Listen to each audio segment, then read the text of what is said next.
नमस्कार विद्यार्थी मित्रांनो, एक्सलन्स ॲग्रिकल्चर अकॅडमीच्या यूट्यूब चॅनलला आपल्या सर्वांचं सहर्ष स्वागत आहे. बऱ्याच लोकांची एन्क्वायरी येते की 2026ला ॲग्रिकल्चर MPSCची ॲड आहे की नाही, कारण आता प्रिलिम्सली जेमतेम प्रिलिम्ससाठी जी 31 मेला आहे, जेमतेम 2 महिने राहिलेत. सो त्याच्याबद्दल हा व्हिडिओ बनवतोय. सगळ्यात आधी न्यू कमर्स असतील त्यांना माहीत असेल की आपल्याकडं सुरुवातीला प्रिलिम्स जी आहे सगळ्या टेक्निकल सर्व्हिसची सेपरेट व्हायची, ॲग्रीची सेपरेट व्हायची, फॉरेस्टची सेपरेट व्हायची, सिव्हिलची सेपरेट व्हायची. आता त्यानंतर काय केलं, ॲग्री, फॉरेस्ट, सिव्हिल वगैरे हे टेक्निकल सर्व्हिस आहेत, त्याच्या प्रिलिम्स एकत्र केल्या गेल्या. ओके, मग तसे 2 वर्ष चाललं, आपले 21-22ची ॲड आल्या. आता सध्या स्थिती अशी आहे की प्रिलिम्स आता राज्यसेवा आणि टेक्निकल सर्व्हिसेस सगळ्याच्या एकच प्रिलिम्स होते. ओके, आता इथपर्यंत ठीक होतं. याच्यात पुन्हा 2026 पासून आयोगाने असं चेंज केला, प्रिलिमची ज्यावेळी ॲडव्हर्टाईज आली, म्हणजे राज्यसेवेची ज्यावेळी ॲडव्हर्टाईज आली, तर त्याच्यामध्ये एक क्लॉज होता की इथून पुढे काही संवर्गाचा ह्या एक्झाममध्ये समावेश नाही, जसा ॲग्रीचा समावेश नव्हता. तर या कारणाने फॉर्म भरायचं राहिलं तर ही तक्रार चालणार नाही आणि संवर्ग कधीही ऍड होऊ शकतात. ओके, सो आता सध्या त्या किमान प्रिलिमच्या मध्ये जे नोटिफिकेशन मध्ये लिहिलेलं आहे त्याचा अर्थ असाच होतो की आता समजा प्रिलिम नंतर सुद्धा चान्सेस आहेत की ॲग्रीच्या जागा ऍड होऊ शकतात, आणि अशा केसमध्ये मग ज्यांनी प्रिलिम दिलेले आहे, ज्यांनी फॉर्म भरला होता आणि प्रिलिम दिलेले आहे, तर अशीच ॲग्रीची मुलं आहेत त्यांना तिथं ऑप्शन दिला जाईल की तुम्हाला ॲग्रीची मेन्स द्यायची आहे का. ओके, जे इलिजिबल असतील त्यांना. सो थोडं कॉम्प्लिकेटेड झालेलं आहे.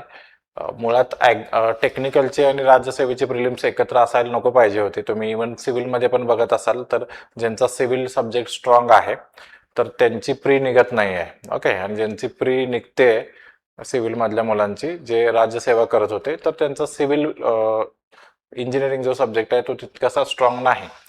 सो हा आता प्रॉब्लेम असा होतोय की आपल्याला लॉंग टर्म काही नियोजन करता येत नाहीये. आता ह्या स्टेजला जर जागा येणार की नाही याच्याबद्दल तुम्हाला जर माहिती द्यायची असेल तर अजूनही जागा आयोगाकडे पाठवलेल्या नाही आहेत. 2 दिवसापूर्वी मुख्य सचिवांच्या अध्यक्षतेखाली मीटिंग झाली होती. आता त्यामध्ये न्यूजपेपरला जेवढी बातमी आली ती जनरलच आहे की सगळ्यांनी लवकरात लवकर कळवा, जे उशिरा कळवतील वगैरे त्यांच्यावर कारवाई होईल वगैरे असं. तर स्पेसिफिकली ॲग्रिकल्चर रिलेटेड काही बातमी म्हणजे मला तरी काय समजलेली नाही आहे. त्यामुळे सध्या तरी ही सिच्युएशन आहे की अजून तरी जागा गेलेल्या नाहीत. आता कृषी ॲग्रिकल्चर डिपार्टमेंट स्पेसिफिक आकृतीबंध जो आहे तो सध्या सबमिट केलेला आहे. काही वित्त विभागाने त्याला काही किरकोळ करेक्शन सांगितलेले आहेत, त्या पद्धतीने ते पुन्हा रिसबमिट होणार आहे. तर सध्या तरी डिपार्टमेंटचा स्टान्स असाच ऐकायला मिळतोय की आकृतीबंध झाल्यानंतर जागा कळवल्या जातील. आता आकृतीबंध फास्ट प्रोसेसमध्ये आहे, पण तो कधी होईल हे आपल्याला सांगता येत नाही.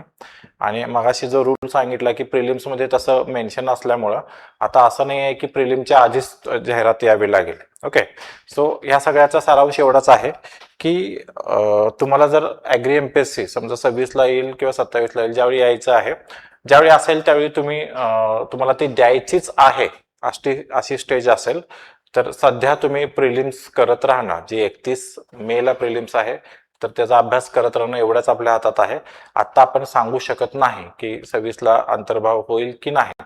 ओके, म्हणजे आता आकृतीबंध वगैरे ही प्रोसेस बघता प्रिलिमच्या आधी जागा ऍड होण्याची शक्यता खूप कमी दिसते. आता प्रिलिमच्या नंतर होईल की नाही हे कोणीच नाही सांगू शकणार. ओके, म्हणजे आयोग किंवा MPSC ती नंतर पाठवू शकते डिसेंबरला, म्हणजे ती 27ला पण जाऊ शकते. किंवा समजा डिपार्टमेंटनी लगेच आयोगाला पाठवलं जून महिन्यात वगैरे आणि आयोगाने लगेच जाहिरातीमध्ये समाविष्ट केला, तसं इलेक्ट्रिकल इंजिनिअरिंगच्या बाबतीमध्ये झालं होतं.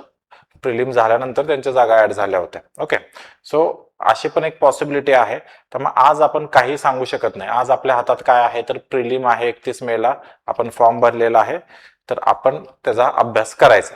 ओके, काही विद्यार्थी असं म्हणतील की आम्ही आता फॉर्म भरलेला नाही, मग आम्हाला अलाउड केलं जाणार नाही का, तर त्या नोटिफिकेशनचा अर्थ तरी तसाच होतो. आणि समजा जर प्रिलिमच्या आधी जागा नाही चालल्या, प्रिलिमच्या नंतर जाहिरात त्यामध्ये इन्क्लूड केली, तर ते तर सरळ सरळ आहे की ऑलरेडी प्रिलिम होऊन गेलेलं आहे, त्यामुळे तिथं तरी नवीन स्टुडंटना फॉर्म भरता नाहीच येणार. आधी आलं तर कदाचित म्हणजे नियमानुसार तिथं नोटिफिकेशन नुसार नाहीच, पण काही शक्यता असू शकते. ओके, पण नंतर आली तर तो प्रश्नच राहणार नाही. सो ज्यांनी फॉर्म भरलाय, ज्यांना ऍग्री एमपीएससी द्यायचीच आहे, त्यांनी पुढचा काही विचार नका करू की मला मेन्सचा अभ्यास मी आता करू का वगैरे. आता तर हार्डली 2 महिने राहिलेत. तुम्ही प्रिलिम्स व्यवस्थित द्या.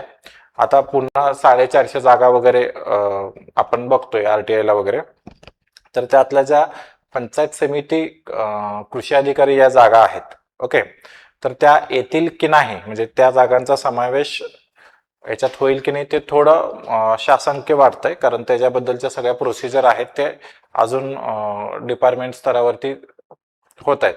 म्हणजे हे कृषी अधिकारी पंचायत समिती हे पद आहे, हे आधी झेडपी कॅडर होतं. ओके, 2 वर्षापूर्वी त्याला राज्य कॅडरचा दर्जा मिळाला. आता राज्य कॅडरला ऑलरेडी मंडल कृषी अधिकारी एक पद आहे आणि आता झेडपीचं पण कृषी अधिकारी पद आलेलं आहे. सो ह्याच्यामध्ये मग सिनियरिटी ठरवणं वगैरे सगळ्या जिल्हा परिषदांमधून ह्या त्यांचे डिटेल्स घेणं अधिकाऱ्यांचे, असे बरंचसं काम पेंडिंग आहे. सो त्या जागा येतील की नाही माहीत नाही. त्या जागा सोडून ज्या जागा असतील अराउंड 250 वगैरे, तर त्या यायला काही हरकत नाही. कदाचित ह्या पंचायत समिती कृषी अधिकाऱ्याच्या पण तिथं जागा ऍड केल्या जाऊ शकतात, पण सध्या तरी त्याच्याबद्दल खूप डिटेल्स माहीत नाही.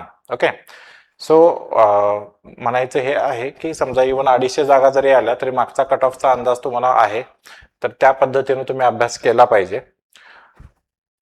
समजा तुमच्या समोर आता नुकतीच कंबाईनची ऍड आलेली आहे 2026 साठी, जी जून मध्ये प्रिलिम्स आहे, किंवा ऑलरेडी तुम्ही मेन्स मध्ये असाल, गट ब किंवा गट क, खूप चांगला अभ्यास करत असाल. आता तरी बऱ्याचशा गट बला एसआरच्या जागा ऍड झालेत, इकडे एक्साईजच्या जागा ऍड झालेत. तुम्हाला कॉन्फिडन्स असेल की बाबा मी कंटिन्यू केला अभ्यास तर गट ब किंवा गट क मधून याच वेळी माझं 25च्याच एक्झाम मेन्स मधून माझं निघून जाईल, तर मग डायव्हर्ट पण होऊ नका. तुम्ही जे करताय तेच करा. तुमच्या समोर इमिडिएटली म्हणजे प्रिलिम्स पर्यंत कुठलीही एक्झाम नसेल समजा, ओके, तुम्हाला गट ब गट क द्यायचे नाही, दुसरी कुठलीच एक्झाम नाही आहे, कृषी सेवक द्यायची होती पण अजून तर त्याची पण जाहिरात आलेली नाही आहे, आता ते प्रिलिम पर्यंत यायची तर शक्यता नाही. ओके, कृषी सेवकच्या बाबतीत मी क्लिअर करतो. म्हणजे आता सध्या जी स्टेज आहे तर ते प्रिलिम पर्यंत यायची शक्यता नाही. प्रिलिम नंतर आली तरी येईल, पण ज्या त्यावेळी जसं आणखी 1 महिन्यानंतर थोडे डिटेल्स कळतील. आता तर तुम्ही ज्यांना गट ब गट क द्यायचं नाही, कंबाईन द्यायचं नाही, तर फक्त प्रिलिम्सच द्यायचं आहे, किंवा कृषी सेवक आले तर कृषी सेवक द्यायचे, असे जे कॅन्डिडेट आहेत त्यांनी सरळ फक्त राज्यसेवा पूर्व करा. ओके, एक्झाम द्या. तोपर्यंत डिटेल्स येतील जर एक्झाम लगेच जूनमध्ये वगैरे होणार असेल तर. म्हणजे तशी शक्यता आता तरी मला वाटत नाही, पण अगेन असं काही छाती टोकपणे सांगता येणार नाही, पण एवढं सांगू शकतो की 31 मे पर्यंत तरी एक्झाम होणार नाही. ओके, सो कृषी सेवकची म्हणतोय मी.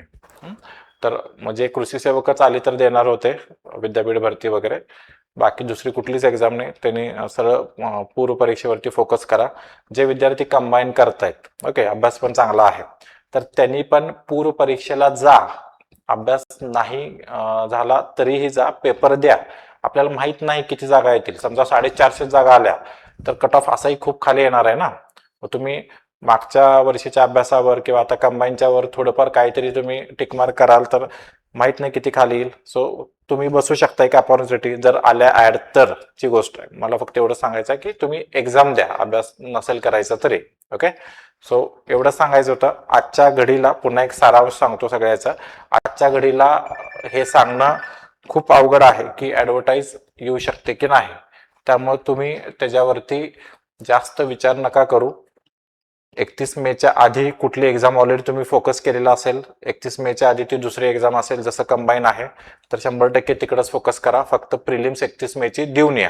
ओके, जे विद्यार्थी कृषी सेवक, विद्यापीठ भरती किंवा दुसऱ्या कुठल्या सरळ सेवेसाठी प्रयत्न करणार आहेत, पण 31 मे पर्यंत याच्यातली कुठलीच एक्झाम नाही, अशा कॅन्डिडेटनी 31 मेची राज्यसेवा पूर्व द्या, ऍड असो नसो. कारण त्या दिलेल्या नोटिफिकेशन मधल्या वाक्यानुसार प्रिलिम्स नंतर पण जागा ऍड होऊ शकतात. ओके, सो होप सो तुम्हाला थोडी क्लॅरिटी आलेली असेल. इथंच थांबतो. थँक्यू.